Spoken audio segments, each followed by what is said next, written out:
Tantum ergo sacramentum veneremur cernui et antiquum documentum novo cedere tui prestet vide supplementum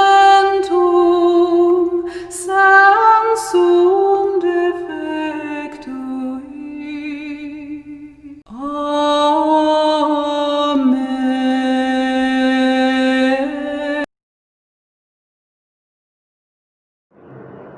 ഈശോമിശിഹായ്ക്ക് സ്തുതിയായിരിക്കട്ടെ.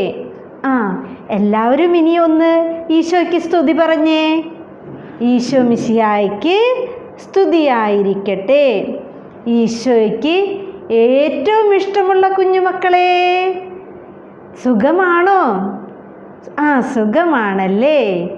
ഇന്ന് നമ്മൾ ആരെക്കുറിച്ചാണ് പഠിക്കാൻ പോകുന്നതെന്നറിയാമോ?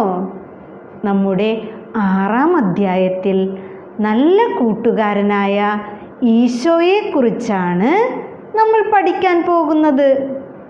അതിനു മുമ്പ് നമ്മൾ എന്താണ് ചെയ്യേണ്ടത്? Very good. അതിനു മുമ്പ് നമ്മൾ പ്രാർത്ഥിക്കണം. എങ്ങനെയാണ് നമ്മൾ പ്രാർത്ഥിക്കാൻ നിൽക്കാറുള്ളത്? കൈകൾ കൂപ്പി കണ്ണടച്ചു നിൽക്കണം. എല്ലാവരും കൈകൾ കൂപ്പി കണ്ണടച്ചു നിന്നേ. ഇനി നമുക്ക് പ്രാർത്ഥിക്കാം. കാരുണ്യവാനായ ഈശോയെ, അങ്ങയെപ്പോലെ എല്ലാവർക്കും നല്ല കൂട്ടുകാരനാകുവാൻ എന്നെ സഹായിക്കണമേ. നല്ല കുഞ്ഞുങ്ങളാകുവാൻ ഞങ്ങളെ ഓരോരുത്തരെയും അനുഗ്രഹിക്കണമേ. ആമേൻ. ഇനി നമുക്ക് ഈശോയെക്കുറിച്ച് പഠിക്കാം. കഴിഞ്ഞ അധ്യായത്തിൽ നമ്മൾ ഈശോയെക്കുറിച്ച് എന്തൊക്കെയാണ് പഠിച്ചിട്ടുള്ളതെന്ന് ഓർമ്മയുണ്ടോ? ടീച്ചർ ഒന്ന് ചോദിക്കട്ടെ. ഈശോയുടെ അമ്മയുടെ പേരെന്താണ്? മറിയം. ഈശോയുടെ അമ്മയുടെ പേരെന്താണ്? മറിയം. ഈശോയുടെ വളർത്തു പിതാവിൻ്റെ പേരെന്താണ്? യൗസേപ്പ് പിതാവ്. ഈശോയുടെ വളർത്തു പിതാവ് യൗസേപ്പ് പിതാവ്. ഉണ്ണീശോ ജനിച്ച സമയത്ത് ആരൊക്കെയാണ് കാണാൻ വന്നതെന്നറിയാമോ? രാജാക്കന്മാരും ആട്ടിടയന്മാരുമാണ് ഉണ്ണീശോയെ കാണാൻ വന്നത്. ഉണ്ണീശോ ജനിച്ചത് ബത്ലഹേമിലെ ഒരു കാലിത്തൊഴുത്തിലാണ്. നിങ്ങൾക്കറിയാമോ ഈശോയ്ക്ക് കുഞ്ഞുങ്ങളെ എന്തിഷ്ടമാണെന്ന്? നിങ്ങളെപ്പോലെയുള്ള കുഞ്ഞുങ്ങളെ ഈശോയ്ക്ക് ഒത്തിരി ഇഷ്ടമാണ്. ഈശോയെക്കുറിച്ച് പറയുമ്പോൾ ടീച്ചർക്ക് ആദ്യം ഓർമ്മ വരുന്ന ഒരു കഥ പറയാം. എല്ലാവരും കഥ കേൾക്കാൻ റെഡിയല്ലേ? എല്ലാവർക്കും കഥ ഇഷ്ടമല്ലേ? നിങ്ങളെപ്പോലെയുള്ള ഒരു കുട്ടിയുടെ കഥയാണത്. അവൻ്റെ പേരാണ് റോബിൻ. എന്താ അവൻ്റെ പേര്? റോബിൻ. അവന് അമ്മയും ഒരു അനിയനും മാത്രമേ ഉണ്ടായിരുന്നുള്ളൂ. അവൻ്റെ പപ്പ നേരത്തെ മരിച്ചുപോയി. ഒരു ദിവസം അവൻ സ്കൂൾ വിട്ട് വീട്ടിലേക്ക് നടന്നു വരികയായിരുന്നു. നടന്നു തളർന്ന അവൻ വഴിയരികിലെ ഒരു കല്ലിലിരുന്നു. നല്ല ക്ഷീണമുണ്ട്. കാരണം എന്താണെന്നോ? അവൻ അന്നത്തെ ദിവസം ഒന്നും കഴിച്ചിരുന്നില്ല. പപ്പയുടെ മരണശേഷം ആ കുടുംബം വലിയ പട്ടിണിയിലായി. അവൻ്റെ അമ്മയുടെ അധ്വാനം കൊണ്ട് മാത്രം ആ കുടുംബത്തിന് ഒന്നിനും തികയുമായിരുന്നില്ല. ഇനിയും ധാരാളം നടക്കാനുണ്ട്. നല്ല വിശപ്പും. അപ്പോഴാണ് അവൻ കണ്ടത്. എന്താ കണ്ടത്? കുറേ കിളികൾ തൊട്ടടുത്ത വാഴത്തോട്ടത്തിലേക്ക് പറന്നിറങ്ങി അവിടെയുള്ള പഴങ്ങൾ തിന്നുന്നത്. അവനും കുറേ നേരം അവനത് നോക്കിയിരുന്നു. അവനും നല്ല വിശപ്പുണ്ടായിരുന്നു. അവൻ പതുക്കെ വാഴത്തോട്ടത്തിലേക്ക് നടന്നു. പ്രമാണിയായ വർക്കിച്ചൻ്റെ വാഴത്തോട്ടമായിരുന്നു അത്. അവനെ കണ്ടതും കിളികൾ മടിച്ചു മടിച്ച് പറന്നുപോയി. എങ്ങനെയാ കിളികൾ പറന്നുപോയത്? മടിച്ചു മടിച്ച്. എന്താ കാരണം? കിളികൾക്കും നല്ല വിശപ്പുണ്ടായിരുന്നു. കിളികൾ ബാക്കി വെച്ച പഴങ്ങൾ ഓരോന്നായി അവൻ ആർത്തിയോടെ ഉരിഞ്ഞു തിന്നാൻ തുടങ്ങി. വിശപ്പിന് തെല്ലൊരാശ്വാസമായപ്പോൾ അവൻ തിരിഞ്ഞു നടന്നു. കയ്യിൽ ഒരു പഴം ബാക്കിയുണ്ടായിരുന്നു. പെട്ടെന്ന് പുറത്തു നിന്നൊരു ശബ്ദം, "ആരടാ നീ?" അവൻ പേടിച്ചു വിറച്ചു. പേടി കാരണം അവന് ഒന്നും പറയാൻ പറ്റിയില്ല. എങ്കിലും തപ്പിത്തടഞ്ഞ് അവൻ പറഞ്ഞു, "മരിച്ചുപോയ ചാക്കോയുടെ മകൻ റോബിന." അത് വർക്കിച്ചനായിരുന്നു. അയാൾ അവനെ ചെവിക്ക് പിടിച്ച് വലിച്ച് പുറത്തേക്ക് തള്ളിയിട്ടിട്ട് ചോദിച്ചു, "ഇനി എൻ്റെ പറമ്പിൽ കയറി കക്കുമോടാ? നിന്നെ ഞാൻ നോക്കിയിരിക്കുകയായിരുന്നു. നീയാണല്ലേ എൻ്റെ പറമ്പിൽ കയറി മോഷ്ടിക്കുന്ന കള്ളൻ." നാണക്കേട് കൊണ്ട് അവൻ്റെ തല താഴ്ന്നു പോയി. ഇങ്ങനെ മുമ്പൊരിക്കലും സംഭവിച്ചിട്ടില്ല. മറ്റൊരാളുടെ വക അവൻ കൈകൊണ്ട് തൊട്ടിട്ട് പോലുമില്ലായിരുന്നു. ഇതെല്ലാം കണ്ട് അവൻ്റെ കൂട്ടുകാർ അമ്പരന്ന് നിൽക്കുകയായിരുന്നു. പിറ്റേ ദിവസം റോബിൻ്റെ ക്ലാസ്സിലേക്ക് ഹെഡ് മാസ്റ്റർ വരുമ്പോൾ അവൻ്റെ കൂട്ടുകാരും മറ്റുള്ള കുട്ടികളും അവനെ കള്ള കള്ള എന്ന് വിളിച്ച് കളിയാക്കുകയായിരുന്നു. തലേ ദിവസത്തെ സംഭവം അറിഞ്ഞ ഹെഡ് മാസ്റ്റർ മറ്റു കുട്ടികളുടെ മുമ്പിൽ വെച്ച് അവനെ ഒരുപാട് വഴക്ക് പറഞ്ഞു. സ്കൂളിനുണ്ടായ നാണക്കേട് തീർക്കാൻ അവനെ ഒരുപാട് തല്ലി. കണ്ണീർ വറ്റി വരണ്ട മുഖവുമായി അന്ന് വൈകുന്നേരം അവൻ അമ്മയുടെ അടുത്തെത്തി. നടന്നതെല്ലാം അമ്മയെ അറിയിച്ചു. എല്ലാം പറഞ്ഞതിന് ശേഷം അവൻ അമ്മയോട് പറഞ്ഞു, "അമ്മേ, വിശന്നപ്പോൾ അറിയാതെ ചെയ്തു പോയതാണ്." സങ്കടം കൊണ്ട് ക്ഷീണിച്ചവശയായ അമ്മ അവനെ കെട്ടിപ്പിടിച്ച് അവൻ്റെ നെറുകയിൽ ഒരു ഉമ്മ കൊടുത്തു. മറ്റൊന്നും ആ അമ്മയുടെ കയ്യിലുണ്ടായിരുന്നില്ല. ഞായറാഴ്ച അമ്മയും റോബിനും അനിയനും കൂടി പള്ളിയിൽ പോയി. ജനങ്ങളുടെ ഇടയിൽ വർക്കിച്ചനുമുണ്ടായിരുന്നു. അയാളെ കണ്ടതും അയാൾ തന്നെ മറ്റുള്ളവരുടെ മുമ്പിൽ വെച്ച് കള്ള എന്ന് വിളിക്കല്ലേ എന്ന് അവൻ പ്രാർത്ഥിക്കുകയായിരുന്നു. പേടിച്ച് അവൻ തല താഴ്ത്തി മുമ്പോട്ട് നടന്നു. വിശുദ്ധ കുർബാനയ്ക്കുള്ള മണി മുഴങ്ങി. കുർബാനയ്ക്കിടെ "നിങ്ങളിൽ പാപം ചെയ്യാത്തവർ കല്ലെറിയട്ടെ" എന്ന വചനഭാഗം അച്ഛൻ വായിച്ചു കൊണ്ടിരിക്കെ താൻ കള്ളനാക്കപ്പെട്ട സംഭവം അവൻ ഓർത്തു. പെട്ടെന്ന് വർക്കിച്ചനും നാട്ടുകാരും കൂട്ടുകാരും അവനെ തുരുതുരാ കല്ലെറിയുന്നതായി അവന് തോന്നി. പെട്ടെന്ന് ഒരു കൂർത്ത കല്ല് അവൻ്റെ കണ്ണിൽ തറച്ചതും അവൻ പള്ളിയിൽ തന്നെ ബോധം കെട്ട് വീണുപോയി. വിശുദ്ധ കുർബാന കഴിഞ്ഞ് അച്ഛൻ പള്ളിമേടയിൽ വന്നപ്പോൾ ജനപ്രമാണിമാർ കാത്തു നിൽപ്പുണ്ടായിരുന്നു. അച്ഛൻ അവരോട് ചോദിച്ചു, "ആ പയ്യന് വല്ലതും പറ്റിയോ? അവൻ ഏതാ?" വർക്കിച്ചനും അവരുടെ കൂട്ടത്തിലുണ്ടായിരുന്നു. കഴിഞ്ഞ ദിവസം നടന്ന സംഭവങ്ങൾ അയാൾ അച്ഛനെ അറിയിച്ചു. അവന് ഒരു കള്ളൻ എന്ന പട്ടവും അയാൾ ചാർത്തിക്കൊടുത്തു. ഉച്ചയൂണ് കഴിഞ്ഞുള്ള പതിവുറക്കം അന്ന് അച്ഛൻ വേണ്ടെന്ന് വെച്ചു. അച്ഛൻ പതുക്കെ റോബിൻ്റെ വീട്ടിലേക്ക് നടന്നു. അച്ഛൻ വരുമെന്ന് അവൻ ഒട്ടും പ്രതീക്ഷിച്ചിരുന്നില്ല. അവൻ ഉച്ചയൂണ് കഴിക്കുന്നതേ ഉണ്ടായിരുന്നുള്ളൂ. മത്തിക്കറിയുടെ മണം അവിടമാകെ നിറഞ്ഞിരുന്നു. അവൻ്റെ നിർബന്ധത്തിന് വഴങ്ങി അച്ഛനും കുറച്ചൂണ് അവൻ്റെ കൂടെ കഴിച്ചു.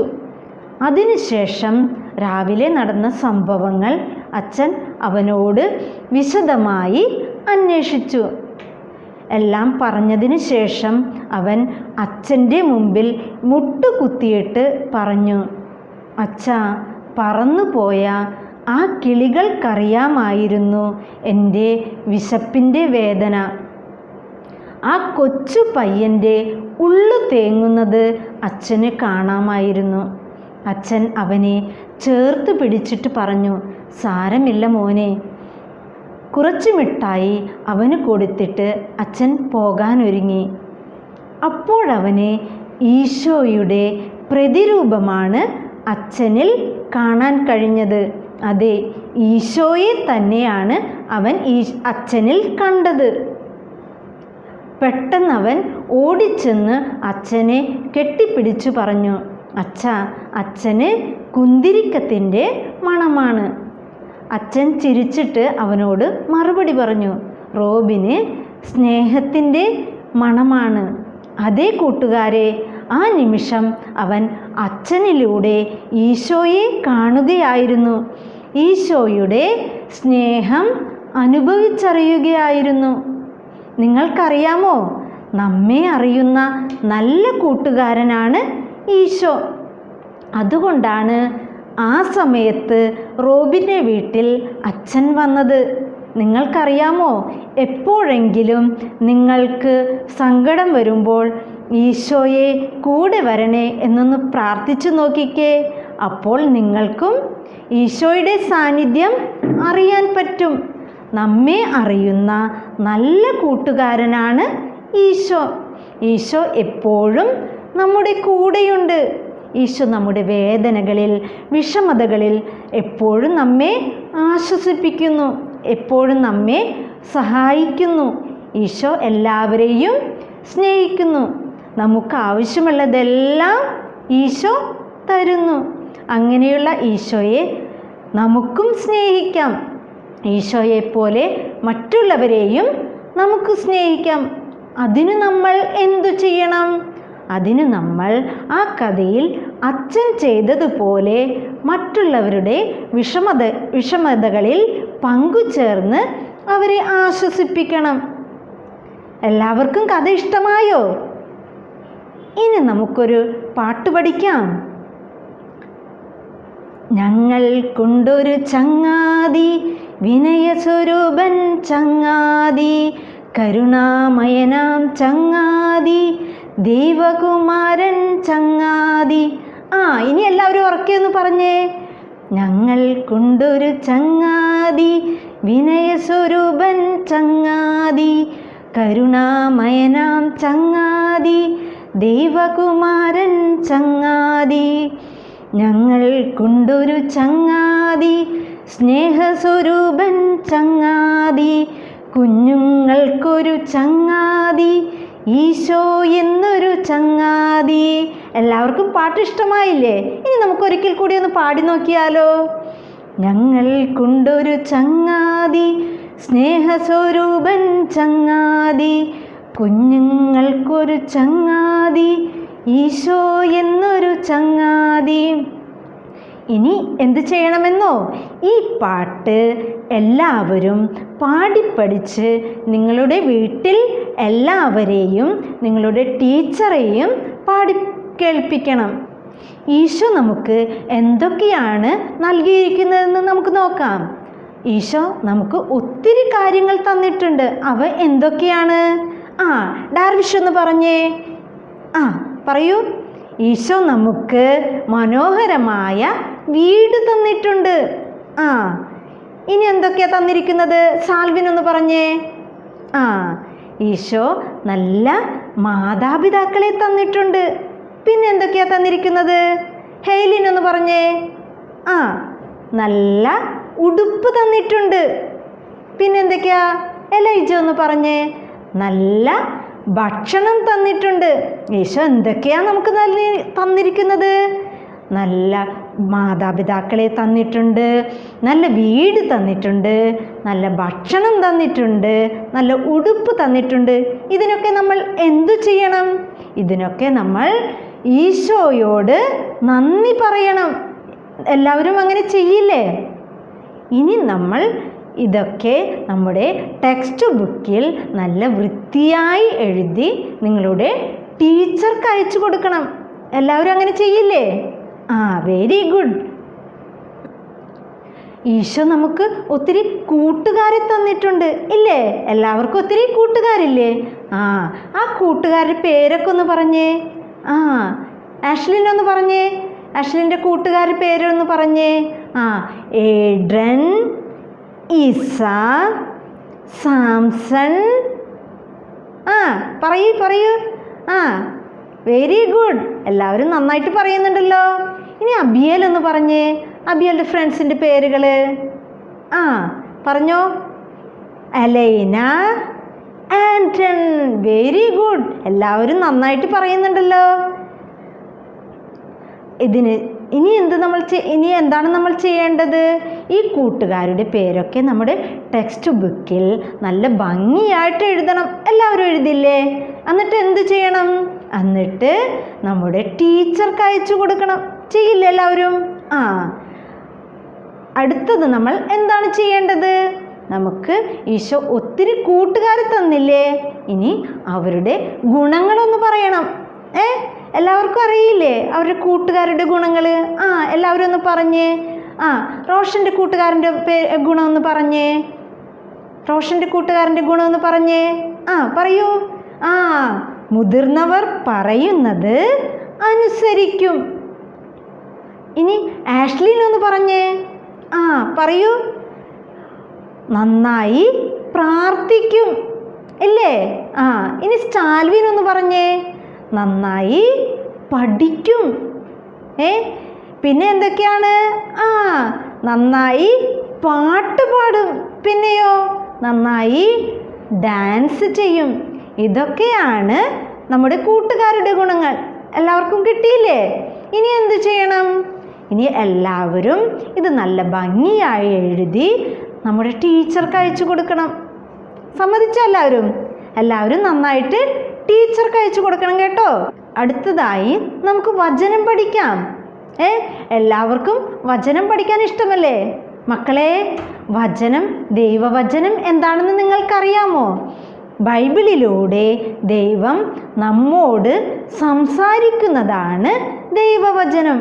ഇന്ന് നമ്മൾ പഠിക്കാൻ പോകുന്ന ദൈവവചനം മർക്കോസിൻ്റെ സുവിശേഷം 10-ാം അധ്യായം 14-ാം വാക്യത്തിൽ ഈശോ ശിശുക്കളെ അടുത്ത് വിളിച്ച് അവരുടെ ശിരസിൽ കൈകൾ വെച്ച് അനുഗ്രഹിച്ചു.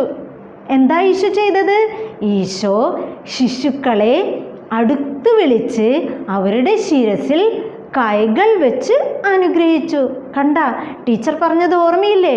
ഈശോയ്ക്ക് കുഞ്ഞുങ്ങളെ ഒത്തിരി ഇഷ്ടമാണ്. അതുകൊണ്ടാണ് അവരെ അടുത്ത് വിളിച്ച് അവരുടെ ശിരസിൽ കൈകൾ വെച്ച് അനുഗ്രഹിച്ചത്. ഇനി നമുക്ക് പ്രാർത്ഥിക്കാം. എല്ലാവരും റെഡിയല്ലേ? എല്ലാവരും ഒന്ന് ശ്രദ്ധിച്ചിരിക്കണേ. നമുക്ക് പ്രാർത്ഥിക്കാം. നല്ല ഈശോയെ, എല്ലാവർക്കും നല്ല കൂട്ടുകാരനാകാൻ, നല്ല കൂട്ടുകാരിയാവാൻ എന്നെ സഹായിക്കണമേ. എല്ലാവരും ഈ പ്രാർത്ഥന എല്ലാ ദിവസവും ചൊല്ലണം. എല്ലാവരുടെയും കൂട്ടുകാർക്ക് വേണ്ടി നിങ്ങൾ ദിവസവും പ്രാർത്ഥിക്കണം. എല്ലാവരും അങ്ങനെ ചെയ്യില്ലേ? അടുത്തതായി എന്താ നമ്മൾ ചെയ്യുന്നത്? നമുക്കൊരു പ്രതിജ്ഞ ചെയ്താലോ? നമ്മുടെ കൂട്ടുകാരുടെ ആവശ്യങ്ങളിൽ ഞാൻ സഹായിക്കും. എന്താ പ്രതിജ്ഞ? എല്ലാവരും ഒന്ന് ഉറക്കെ പറഞ്ഞേ. നമ്മുടെ കൂട്ടുകാരുടെ ആവശ്യങ്ങളിൽ അവരെ സഹായിക്കും. നമ്മുടെ കൂട്ടുകാരുടെ ആവശ്യങ്ങളിൽ അവരെ സഹായിക്കാൻ നമുക്ക് കടമയുണ്ട്.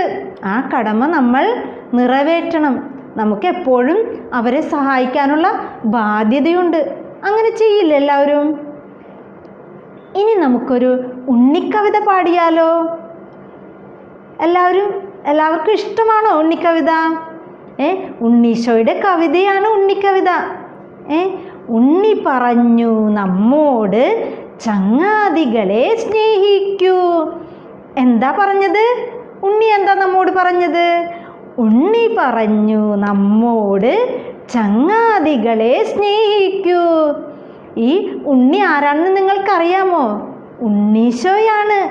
ഉണ്ണീശോ നമ്മോട് എന്താ പറയുന്നത്?